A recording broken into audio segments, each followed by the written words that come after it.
My son thought he'd hung up the phone, but he didn't realize I could still hear every word of his family's scheming behind my back. He didn't understand that when a mother is betrayed, her silence can sometimes be more terrifying than any retaliation. And this is what I did. I'm glad you're here. Stay with me until the end, and tell me, what city are you watching my story from? I want to know just how far it's traveled. My name is Overhears. I'm 74 years old, and live alone in the same house where I raised my son and grew old with my husband Harlan. We moved here in 1972. Back when the streets still had kids riding bikes and the neighbors brought over casseroles without asking first. Harlan's been gone for 8 years now. Stroke, quick and cruel. Since then, it's just been me. My son Bram lives about 45 minutes away in the city. He's married to a woman named Letty. She teaches some sort of marketing course online. They've got 2 kids, Signe and Rohan. They used to come visit once every couple months, but lately, it's been mostly phone calls. Every Saturday at 3 o'clock, like clockwork, the phone rings. Always the same ringtone. Always the same script. That day, I had just sat down with a cup of Earl Grey. I even sliced up a peach to go with it, just to make it feel like more of an occasion. The air was soft and warm, the kind that makes the curtains sway a little, even when the windows are shut. The phone rang. I smiled before answering. I always do. "Hi, sweetheart," I said, pressing the receiver gently to my ear. "Hey, Ma, you feeling today?" Bram's voice came through, brisk but polite, polished, like he'd just come out of a meeting and switched into sun mode. "Oh, I'm good. Tired a little. I was out in the garden this morning. The roses are finally blooming. The yellow ones you liked as a boy. They're the tallest this year." He gave a faint chuckle. "That's nice, Ma. Still cold up there." "Cool, but the sun's out, just right for the plants," I said. Mrs. Chandler from next door stopped by. She says, "My front yard looks like something out of a magazine." "That's great," Bram said. I could hear him typing. The keys clattered like he was working on a deadline. "I told her you and the kids should stop by soon," I added. "I can cut some roses for Signe to take home. She always liked picking flowers. With me." "MMHMM. That's all he said. MMHMM. He didn't say what Signe was up to, or whether they'd actually come. Just kept typing. I could hear him swallowing something, probably coffee. It sounded like I'd called his office instead of his home. "You still painting, Ma?" he asked suddenly, like checking off a list. "I am," I said. "I started a new one. A lake. Some rolling hills." Mr. Kaplan, my art teacher, he said it's one of my best beginnings yet. He thinks I've gotten bolder with the brush. That's good. Silence stretched between us. I tapped the edge of the table, tracing a scratch Harlan made years ago while fixing the toaster. I almost mentioned it, but held back. Bram wouldn't remember. "Not really." "Well," he said after a pause, "I've got a Zoom thing starting soon. Some internal review. I'll give you a ring next week." "All right." "Sure," I said. "Talk soon, honey." The line went quiet. I kept the phone to my ear, letting the silence linger. Habit, I guess. Or maybe just denial, in small doses. Then I heard it. A voice, not a recording, not static. Sign's voice, clear as day. "Does she know anything, Dad?" My whole body stiffened. "Nope," Bram said. "She bought the whole thing. Talks about those roses like we actually give a damn." There was laughter. Young, careless laughter. Rowan piped in, voice cocky and cold. "Soon as we get her to sign the house and transfer the money, she's out. Some senior facility. They've got fancy ones now. She won't even notice." Then Letty's voice, "Oh God." And she went on and on about cutting flowers for us. "Can you believe that? Like we want her old bushes in our apartment." Bram laughed, louder this time. "She thinks those dumb paintings matter to someone besides her. That's what makes it so easy." I didn't drop the phone. I didn't gasp.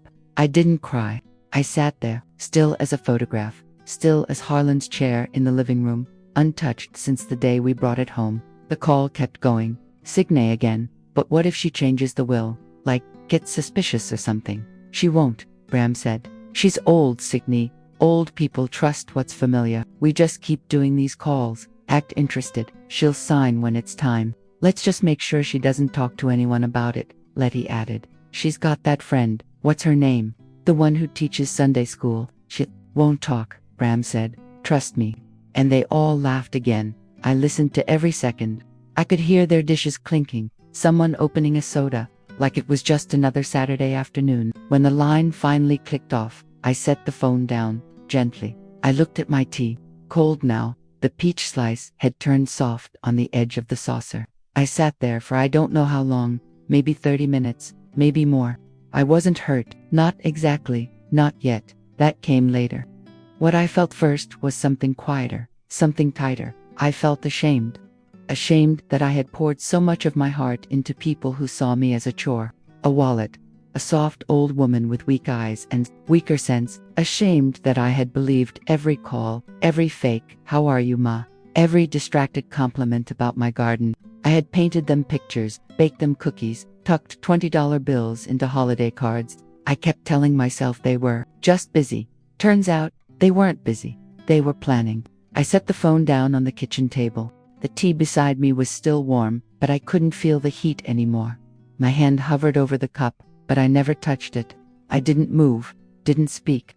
Just sat there in that kitchen chair like I was nailed to it. It must have been nearly an hour. I stared at the same patch of linoleum by the fridge, the one Bram scuffed when he was 8, dragging a stool across it to reach the cookie jar. I used to think about that every time I cleaned that floor. Today, it meant something else. All those little memories I'd clung to, they didn't soften anything now. They stung. The more I sat, the more things started to click into place. I remembered the visits that never happened. The birthdays where only a card showed up, if that. The last Thanksgiving where they canceled the day before, saying Letty had a bad stomach bug. I remember how Bram once said, "Let's do Christmas at your place," but never followed up. And I kept waiting, set the table anyway. Maybe I knew something was off, but I didn't want to name it. Now I had no choice. I stood up slowly. My knees cracked as I moved, stiff from sitting so long. I walked straight to the bedroom and opened the drawer on my nightstand. Pulled out the small navy blue notebook where I keep all the numbers, account, info, passwords, everything. I sat on the bed and opened my laptop. It took a moment for my hands to stop shaking. I typed in the password, logged into the bank account Bram had access to. When Harlan died, Bram offered to help manage the bills, just until I got the hang of online banking. That was 6 years ago. I clicked his name, removed every permission, every link. Then I picked up the phone and called the credit card company. "Hi, this is Elva Harris," I said. My voice was calm, too calm. "I'd like to revoke to authorized users on my account, Bram Harris and Letty Harris." The man on the other end sounded confused at first. "Do you have a specific reason for the removal, ma'am?" "No longer necessary," I said. He paused, then said, "Understood. I'll take care of that right now." When I hung up, I felt something shift in me. Not relief, not yet. Just a tiny space, clearing inside, like pushing open a window after months of stale air. I looked at the time, nearly 5:30 p.m., and dialed the number from my attorney, Judith Kolsky. "Judith, it's Elva. I need to schedule a meeting with you as soon as possible. This week if you can fit me in." She sounded surprised. "Of course, Elva. Everything all right?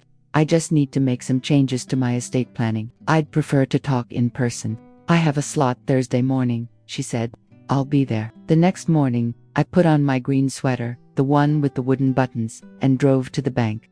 I walked straight to the teller window and said I needed to open a new account. Private, under a new ID number, with no secondary access. I transferred everything, every penny.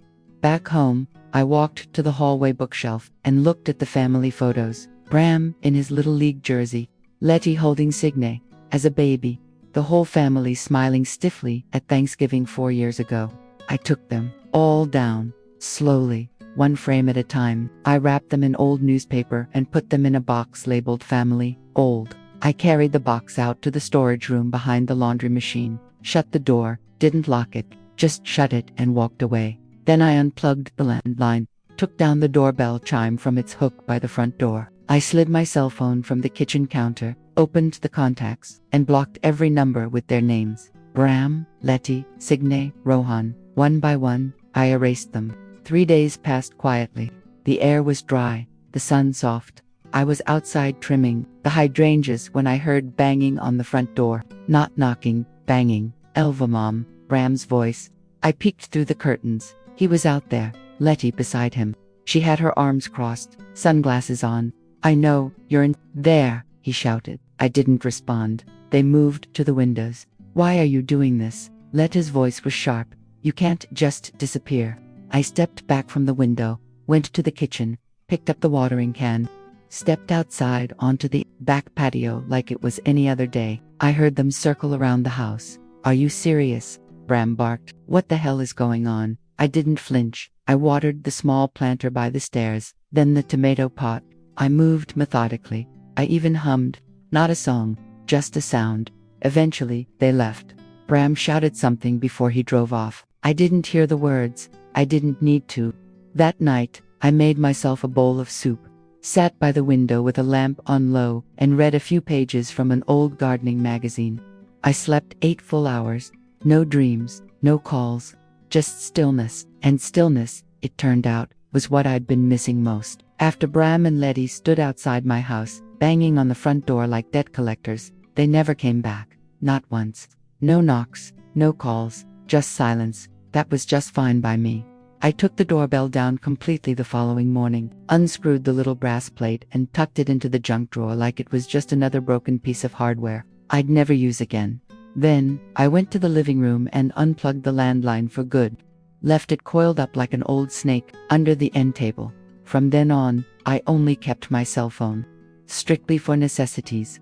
Calling the pharmacy, getting a ride to the doctor, checking in with the garden club on rainy days. Not for family. Each day settled into its own rhythm. I'd get up around 6:30, boil water for tea, and carry my mug out to the back porch. The sun would be just starting to touch the top of the maple tree. I liked that quiet, the way everything felt untouched. After tea, I'd water the garden, trim a leaf here, pull a weed there. Nothing rushed. Then, I'd fix myself something small, usually eggs or oatmeal, and head out to the little art shed out back. It's not much, just a converted tool shed with a skylight and an old folding chair, but it's mine. I'd open the window, let the breeze come through, and paint for hours. Sometimes I'd look up and realize lunchtime had passed without a sound. No distractions, no noise from people who didn't really care. A week or so later, I sat down at the kitchen table, opened my laptop, and started updating all my payment information. I went through each bill, utilities, insurance, subscriptions, and removed Bram's old account. Replaced everything with my new one. Took me the whole morning, but by noon, it was done. Clean slate. After lunch, I called Judith Kolsky again. Judith, I said, we need to move forward with the trust documents. I want to remove Bram entirely. No inheritance. No access. She didn't ask why, just said, understood. I'll prepare the paperwork. And I'd like to name my sister Isolde as the secondary decision maker for medical and financial authority. In case I ever can't speak for myself.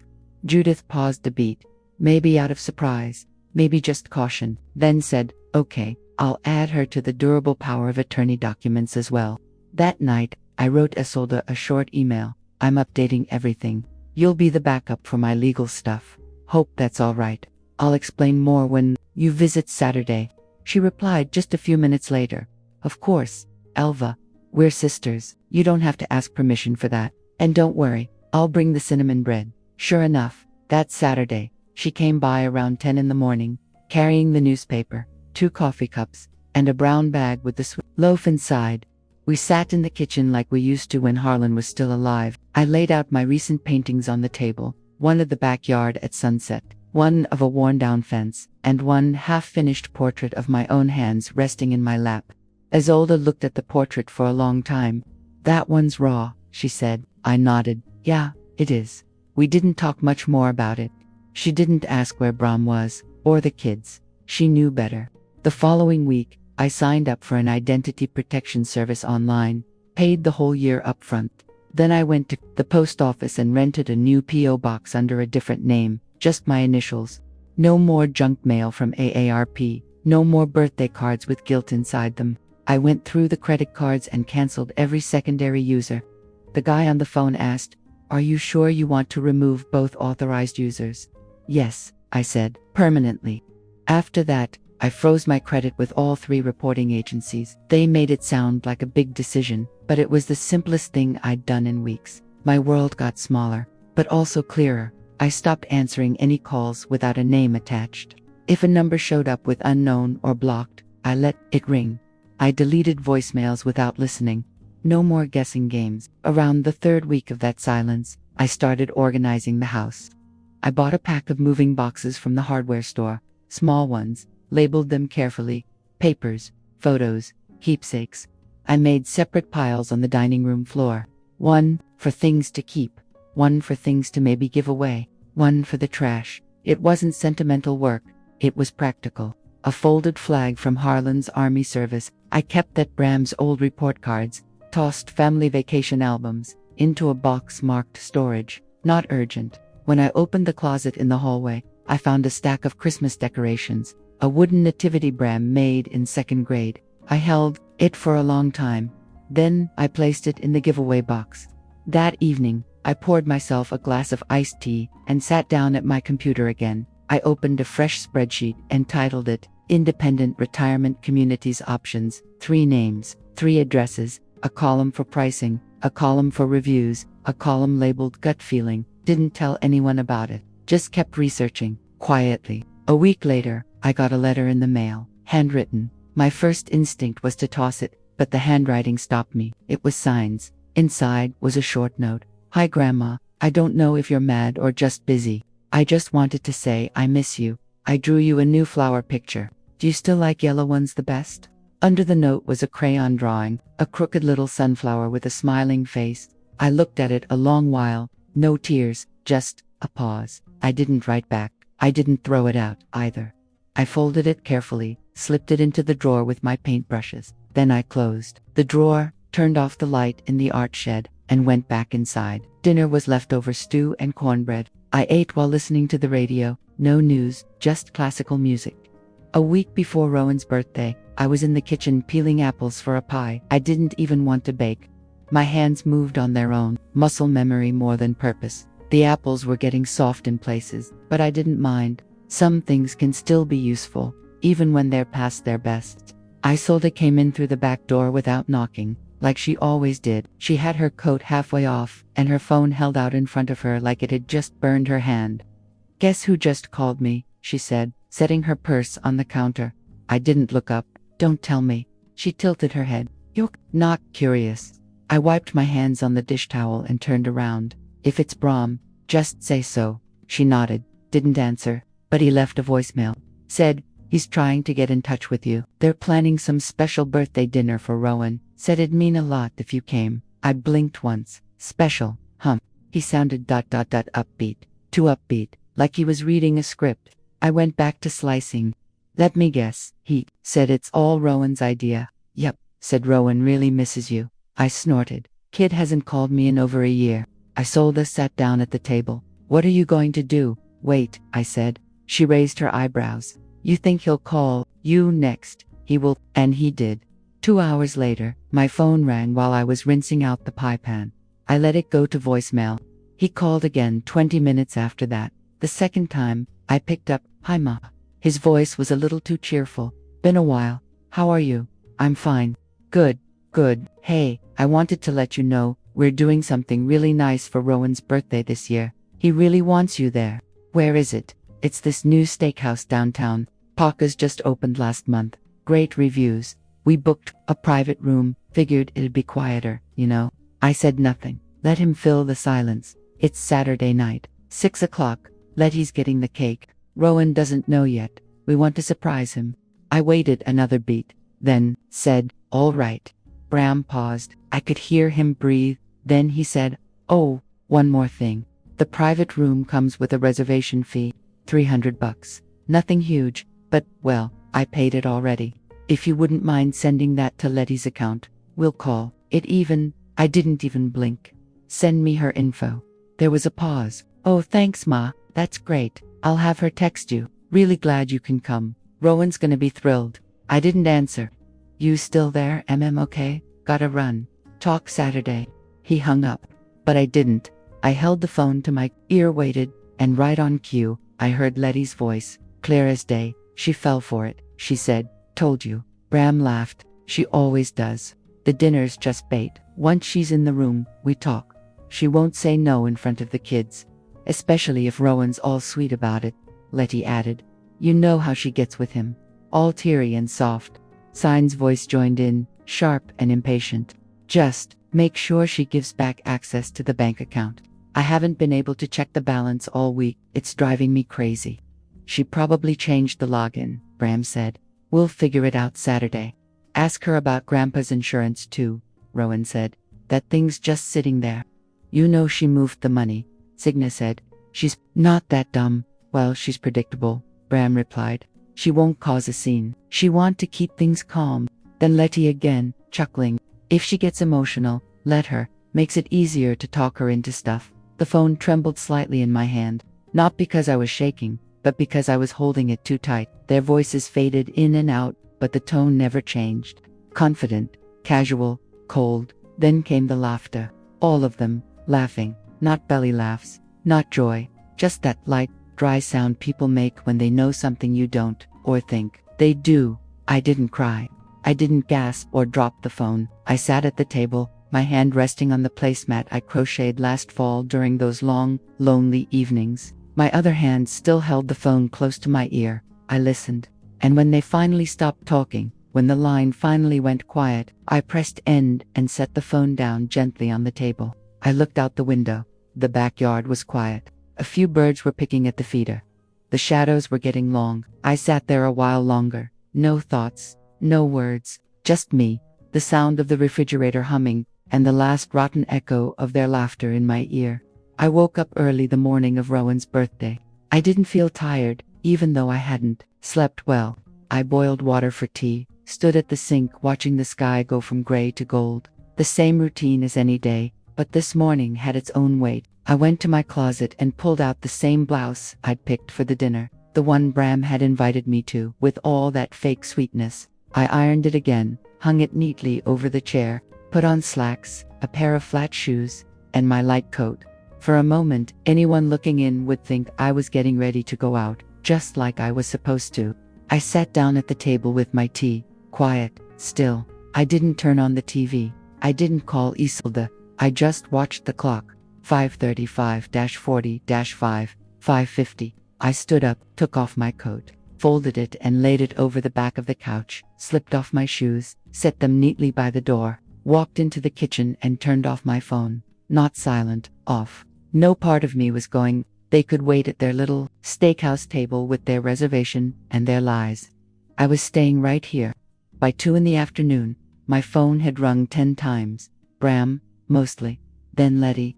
I watched the screen light up on the counter, but I didn't reach for it. At 3, the first message came. Bram, hey ma, just checking in. We're all set here at the restaurant. Can't wait to see you. Then, another. Letty, hi Elva. We're here at Parker's. Just want to make sure everything's okay. Let us know if you're running late. At 4:30, they changed their tone. Signe Grandma, this was supposed to be for Rowan. You said you'd come. Why would you do this, Rowan? You didn't even call. That's slow. I didn't answer any of them. At 5:30, I poured myself another cup of tea, sat at the kitchen table, watched a squirrel try to climb the feeder pole again, like he always did. By 6:15 the calls stopped. That night, after the house had gone quiet and I'd drawn the blinds, I walked to my desk and pulled out the folder I'd gotten from Judith Kolsky's office the week before. The trust papers were all there. But now I was ready to go further. I opened my laptop and transferred the last of my funds from the main bank account into the private trust, one Bram couldn't touch, no matter how smooth he talked. Once that cleared, I logged into my savings accounts and requested full closures. No more tied money, no more shared access. The next morning, I drove to the bank with the printed confirmations and sat down with the branch manager. I'd like these closed today, I said. And I need to open a new account. Single owner. No linked names. The woman nodded. Of course. We can set that up right now. She asked if I wanted checks. I said no. No one I knew was getting one. Back home, I pulled out the power of attorney paperwork Judith had drafted and read through it again. Everything was there. Isolde's name, the health directive, the legal backup plans. I signed them in the kitchen, right next to the potted aloe I'd grown from a clipping. Called Judith to confirm. Everything's finalized, I told her. Let's make it official, she said. I'll send the notarized versions this afternoon.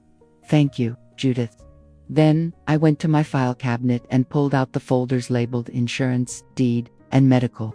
Took each document out, made new copies, and reorganized them into 3 clear binders: finances, estate, health, labeled in thick black marker.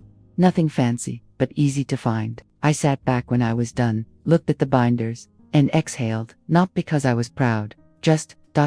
empty, but the kind of empty that comes after a long-needed clean-out.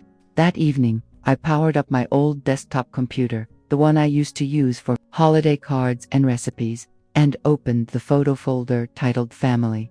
Pictures popped up one by one.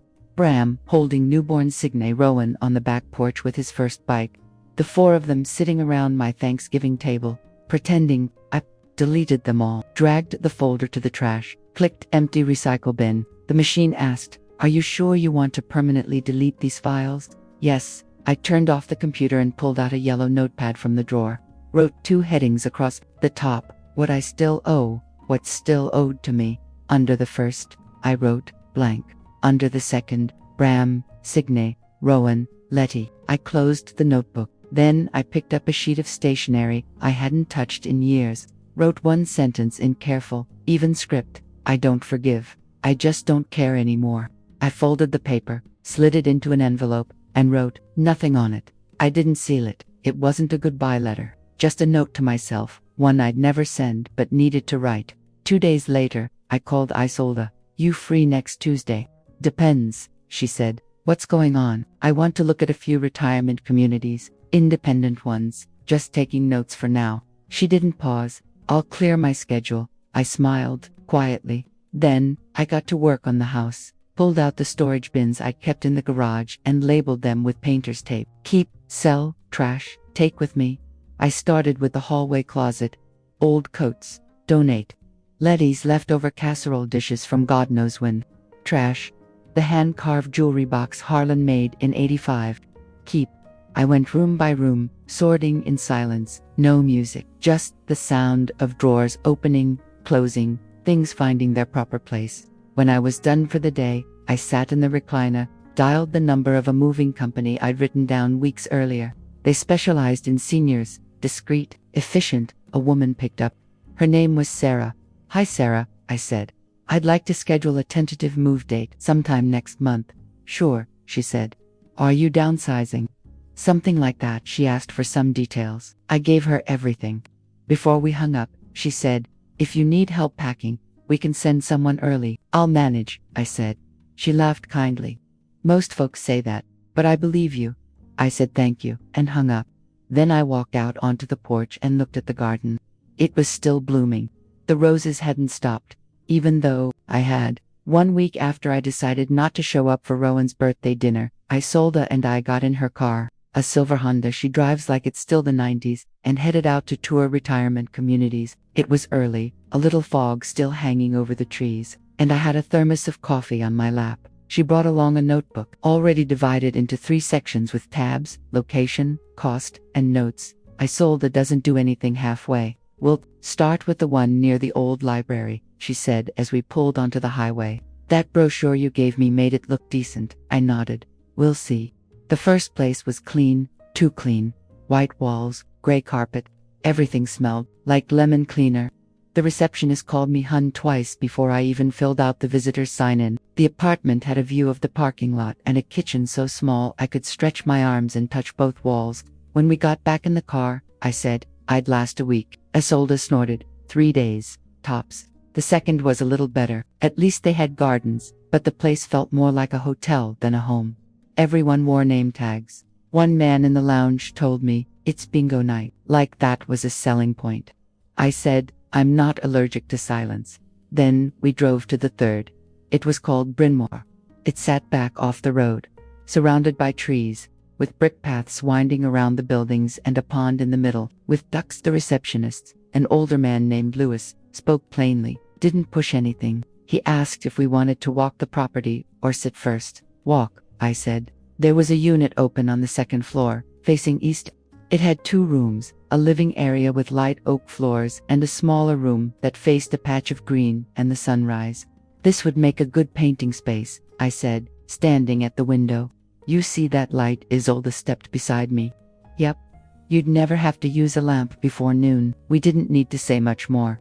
I signed the deposit papers before we left. The manager said I could move in 3 weeks from Thursday. As we walked back to the car, Isolde looked at me and said, "You sure?" I nodded. "It's time." That night, I hired a private security firm to supervise moving day, just in case Bram got wind of it and decided to show up. I paid for a full day's coverage to staff on site, non-uniformed, quiet, watching. The next morning, I called Judith Kolsky. "I've secured the new address," I told her, effective immediately. "Please redirect all legal mail to the P.O. box I gave you," she said. "Understood. Do you want to add a clause about restricted contact?" "I already have. I just need it enforced." That same afternoon, I called my doctor, Dr. Frank, and scheduled an appointment to transfer my records to a clinic near Bryn. His assistant asked, "Moving closer to family?" I paused, then said, "No, moving closer to quiet." She laughed politely and booked the file transfer.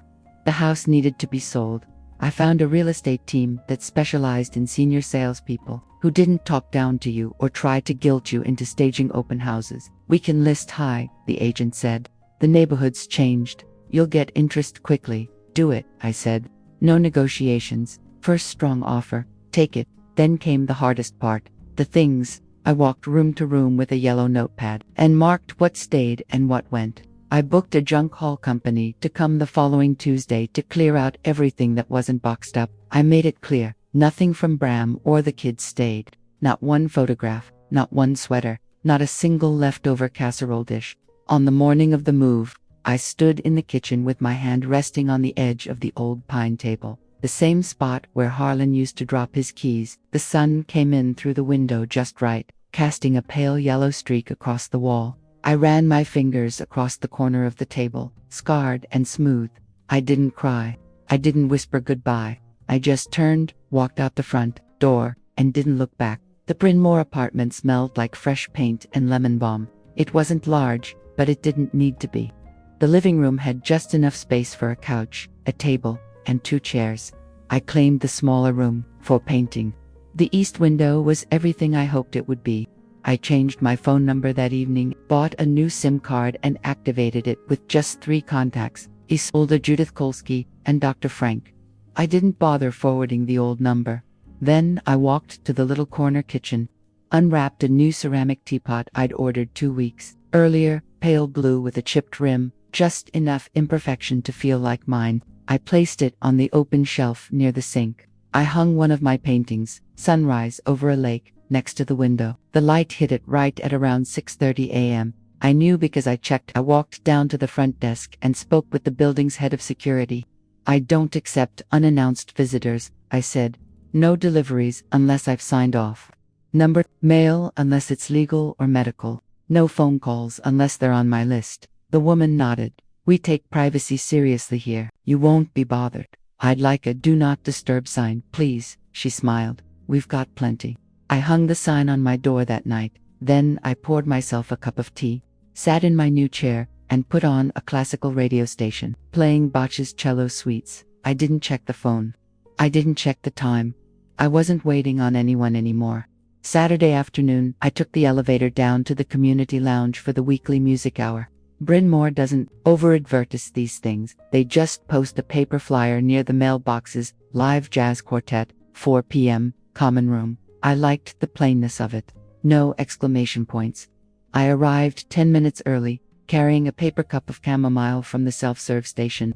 The room smelled faintly of Polish and old books. A few residents were already seated, talking in low voices while the musicians tuned up, piano, upright bass, a brushed snare, and a sax. I chose a chair along the side wall where I could see the doorway. While I was folding my coat over the seat back, a man stepped into the room. Tall, gray-haired, wearing a light gray dress shirt, ironed so flat it almost shone. He paused, scanned the crowd, then spotted me. His face brightened in the kind of slow, deliberate way that tells you memory just snapped into focus. "Elva?" he asked, taking 2 careful steps closer, as if he wasn't sure the floor was real. I hadn't heard that voice in more than 50 years, but it landed the same, steady, a little gravel at the edges. I nodded once. "Hello, Milos." He smiled, not wide, but deep, and pulled out the chair beside me. We didn't hug. We didn't need to.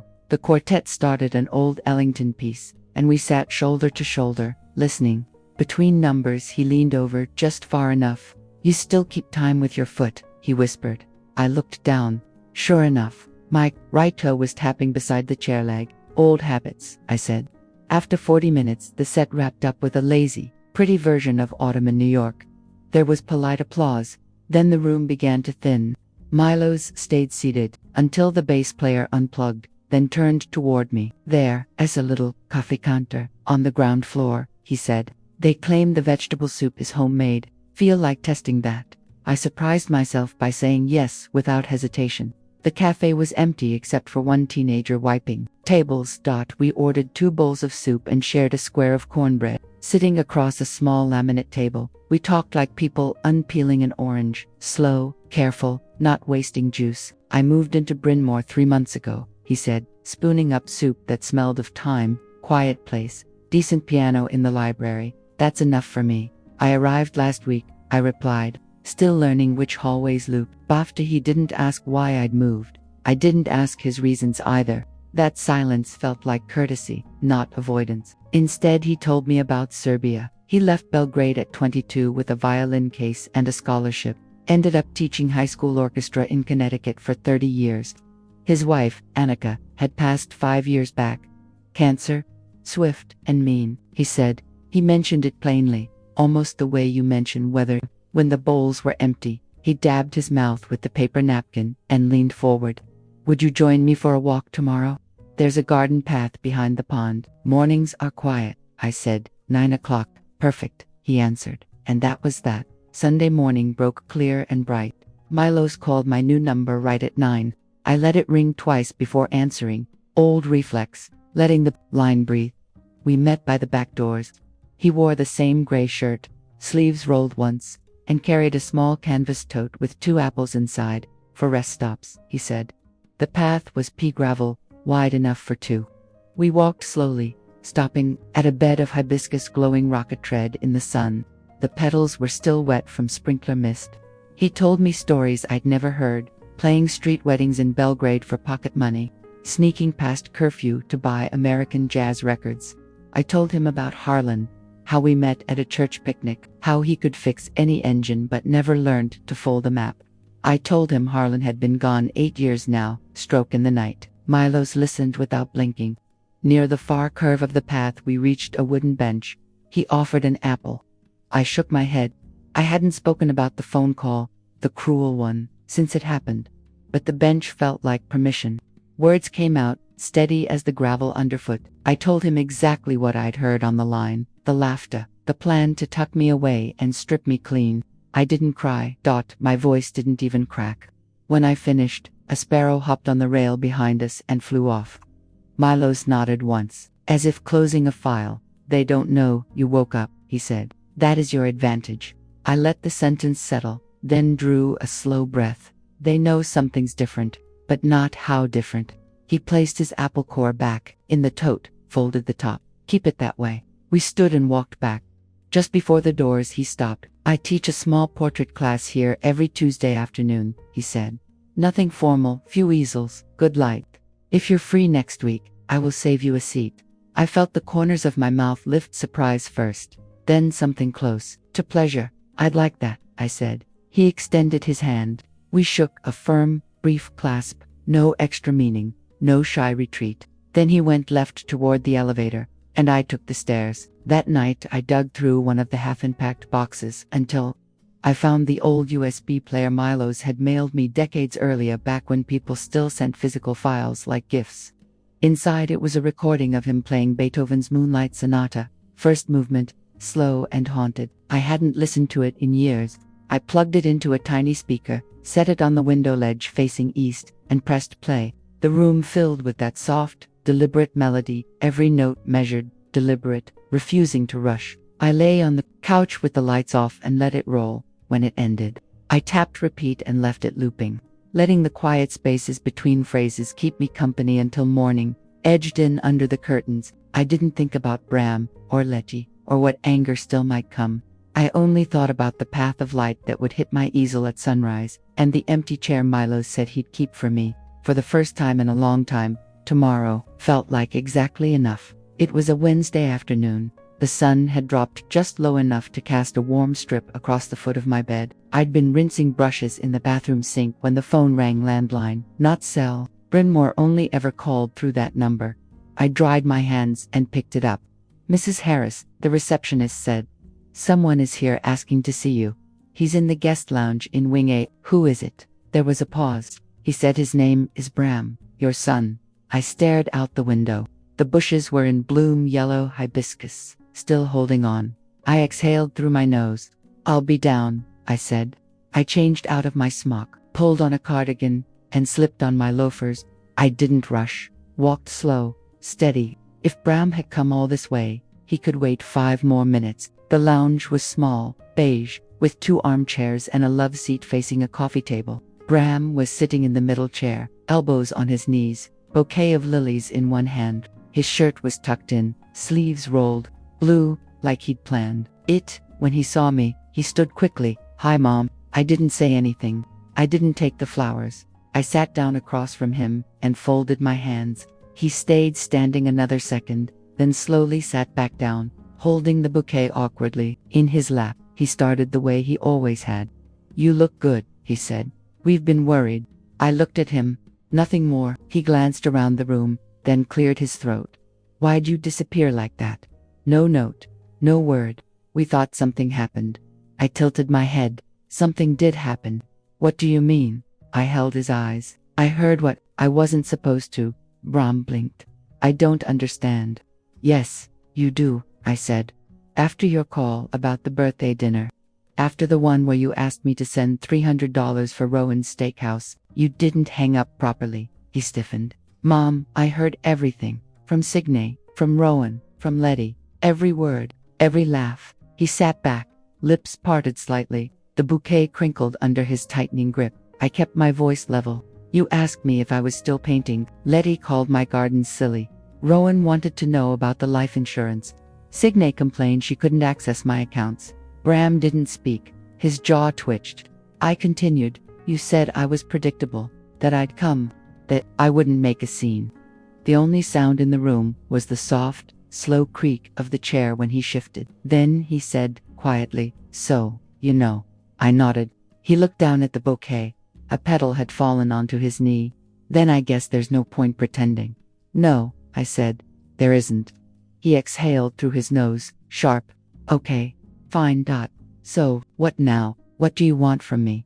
I blinked slowly. "Nothing." His eyes flicked up. "Nothing. I want to live the rest of my life without any of you in it. I don't want calls. I don't want updates. I don't want surprises. I want silence." He frowned. "So, that's it. You're cutting all of us off." I didn't answer. "I came all this way. Then you should leave the same way." He looked at the bouquet in his lap, then held it out awkwardly. "I got these for you.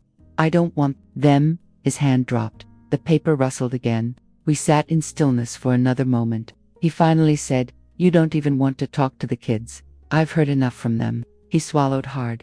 Then I stood.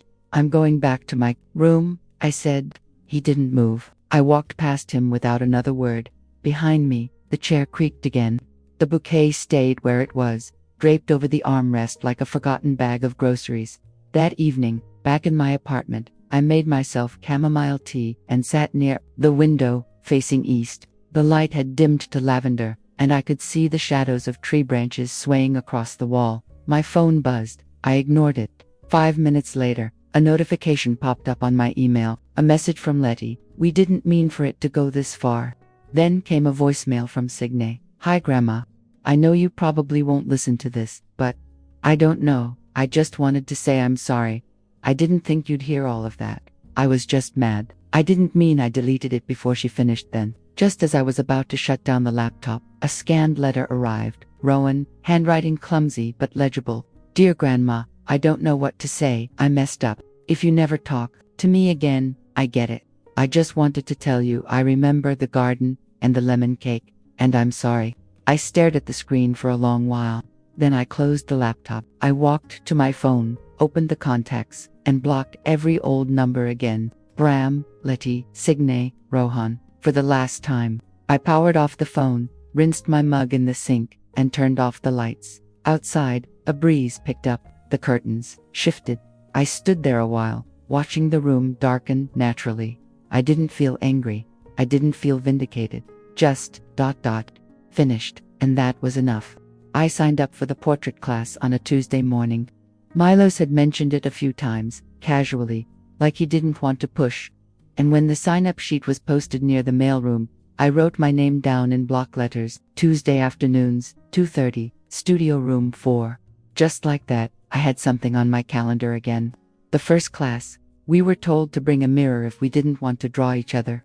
I brought one from my vanity, propped it against the easel, adjusted the angle, and there I was, my reflection soft and quiet, sitting beneath the gray curl of my own hair. I sketched myself holding a book. Nothing fancy, I just needed to start. When class ended, Milos was waiting outside the door with his satchel over one shoulder and a plastic container in hand. I made dinner, he said. Don't worry, it's not Serbian spicy. What is it? Pork ribs. Baked, not grilled. Some herbs, a little honey. Sit with me. We went up to his apartment, 3rd floor, corner unit. His place smelled like cinnamon and lemon oil. He set the table on the little balcony, 2 plates, cloth napkins, a pitcher of lemon water already sweating from the cold. We ate slowly, talking, between bites. He told me about the house he and his wife once had in northern Serbia, how the vines crept up the trellis every spring and covered the whole back patio by June. And you? He asked. What about me? What did your garden look like? I smiled. Messy tomatoes everywhere, roses climbing the back fence. My husband hated how wild it was, but I think that's why I liked it. After dinner, we sat in silence a while, watching the lights turn on in the units across the lawn. The air turned cooler, and I pulled my sleeves down over my wrist. He looked at me, then asked softly, "Are you okay?" I nodded, getting there. The next morning, I walked to the Bryn Mawr art office and turned in 3 portraits. The one from class, another I'd finished at home of a woman playing violin, and a third from memory, a young boy sitting on a swing under a sycamore tree. The gallery manager, a woman named Darlene, flipped through them slowly. "You should submit all 3, she said. "They belong together." I left the office lighter than I'd walked in. That Thursday, during shared reading hour in the library lounge, I met Margaret. She had silver hair, a pinched mouth, and a habit of peering at book covers like they might lie to her. "I don't suppose you've read this one?" she asked, holding up A Tree Grows in Brooklyn. "I have. Twice." She sat down beside me. "I'm Margaret. I used to teach lit at Boston College. You, Elva?" "I used to paint in my garage." She laughed at that. "Would you like to join me for tea? I've got a good Irish blend upstairs." I nodded. "Why not?" On Saturday, I met Carlos in the community garden. He was wearing a faded army cap and humming an old song I couldn't name. He handed me a paper bag full of cherry tomatoes. "These are the new kind," he said. "Striped ones. Like little sunsets. Try 'em." I thanked him, and we talked about soil for a while. It was the first time in months someone handed me something without expecting anything in return. The following week, I agreed to teach 2 short art lessons at the elementary school nearby. 3rd graders. It was chaos. Glue sticks rolled off desks. 2 kids fought over the purple marker, and one girl painted her entire palm blue because she wanted to feel like the sky. But they were kind, pure. They called me Miss Elva, and when class ended, each of them handed me their drawings like they were precious. One boy drew a crooked little cabin with a rainbow over it and said, "This is your new house." I tacked it to my fridge that evening. I also started morning yoga with Elaine. She was strict but fair, and even though my left knee clicked with every downward dog, I kept going. "You're tougher than you look," Elaine said after class one day. "I've been through worse," I told her. She nodded. "Haven't we all?" That Saturday, Milos and I went to dinner downtown. Small Italian place with red checkered tablecloths and too much garlic in the air. I wore a navy cardigan and let him hold my hand when we crossed the street. After we got back, I took out my old sketchbooks from the closet.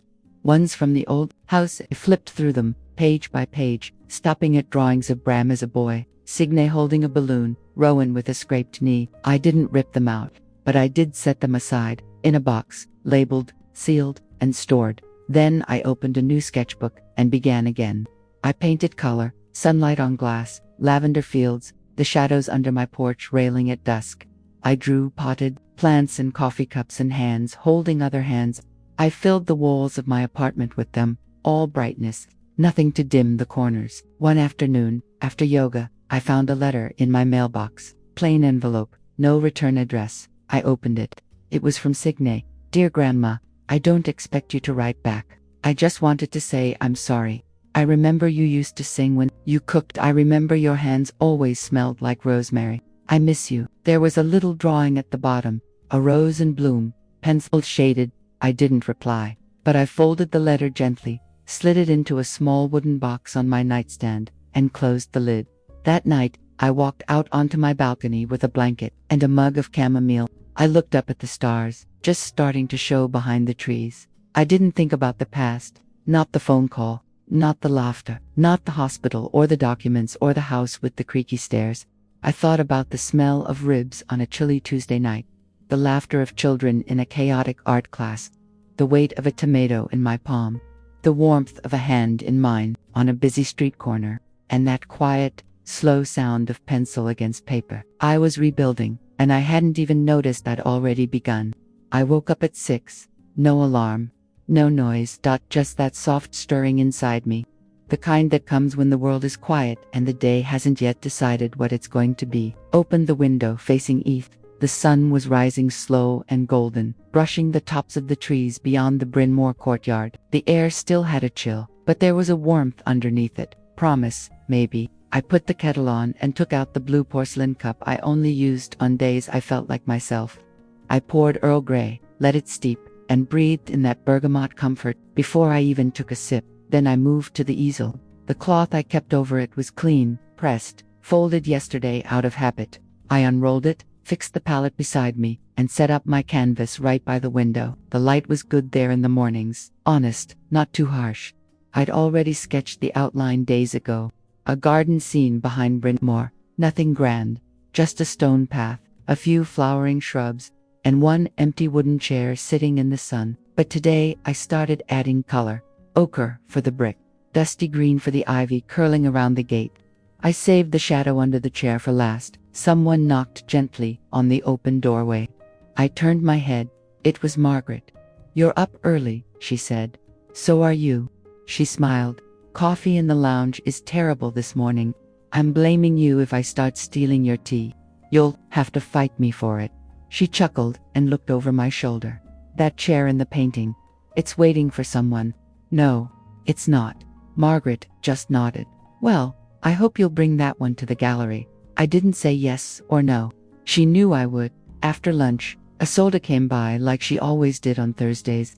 She brought her homemade apple pie wrapped in foil, still warm. She didn't let me cut it, said I was a menace with serrated edges. We sat in the common dining room near the window, watching two squirrels chase each other up a tree like nothing in the world had changed. "How's the art class going?" she asked. "Loud, messy, glorious." She smiled. "Kids still painting sky purple, always, and you're still saving every single one of their drawings." I shrugged. "It'd be rude not to." They hand them over, like treasure maps. After pie, we walked out to the garden. The daffodils were poking through now. I told her I was planning a small exhibit for the kids' work in the cafeteria at the end of the month. She offered to bake cookies. I told her only if she labeled them. Some of the residents here still thought raisins were a cruel joke. In the afternoon, I went into town with Margaret. We browsed a dusty little bookshop off Elm Street, the kind that smelled like mildew and memory. I found 2 slim volumes of poetry and a manual on oil painting techniques from the 1980s. She bought a puzzle with cats on it and said it was for her niece. I didn't believe her. Back home, there was a cream-colored envelope in my mailbox, my name written in ink I didn't recognize. Inside was a simple invitation from Bryn Mawr Gallery. 3 of my paintings had been selected for the spring exhibit. I set the envelope on the mantel, stared at it for a while. I hadn't shown work in public since before Harlan died. It didn't feel like pride. Exactly. It felt steadying, like a hand pressed gently to the center of my back. Not pushing, just reminding me I could stand up straight. That night, Milo's called. His voice crackled a little over the line. He never did figure out speakerphone. "You feel like music?" he asked. "Always," I said. "There's a quartet playing Saturday night. I'll pick you up." "You walking or driving?" Do I sound suicidal? I'll drive. I laughed. Then I'll be ready. I hung up and walked to the small drawer in my nightstand. Inside was the last photograph I had of Bram as a child. Him in a red jacket, holding a snowball, grinning like he didn't know what pain meant yet. I took it out of the frame, folded it once, and placed it gently in the bottom of the drawer. Then I unplugged the charger from my phone and left the phone face down on the table. Later, as the wind passed through the cracked window, I could hear it whistle, soft and even, like breath through a flute. It wasn't cold, just present. I picked up my journal, the one I only wrote in when something settled hard in my chest and wouldn't budge. I flipped to the last page and wrote one line: I'm still here, still living on my own terms. Then I turned out the light, and in that darkness, I saw myself clearer than I ever had in the daylight. If there's one thing I'd want people to take away from this story, it's to be careful with trust, because sometimes the ones we love most are those we understand the least. I spent my whole life believing that family was the final safe haven, but reality taught me that sometimes the people you trust deepest are the very ones gripping the knife, ready to drive it into your back. If you found yourself in my place, when everything familiar turned out to be a lie, what would you do? How would you face the truth that those you've given your heart to only saw you as a tool to achieve their own ends? I genuinely want to hear your thoughts, because in this life, nothing is ever certain. May God bless you and protect you from wounds you never saw coming.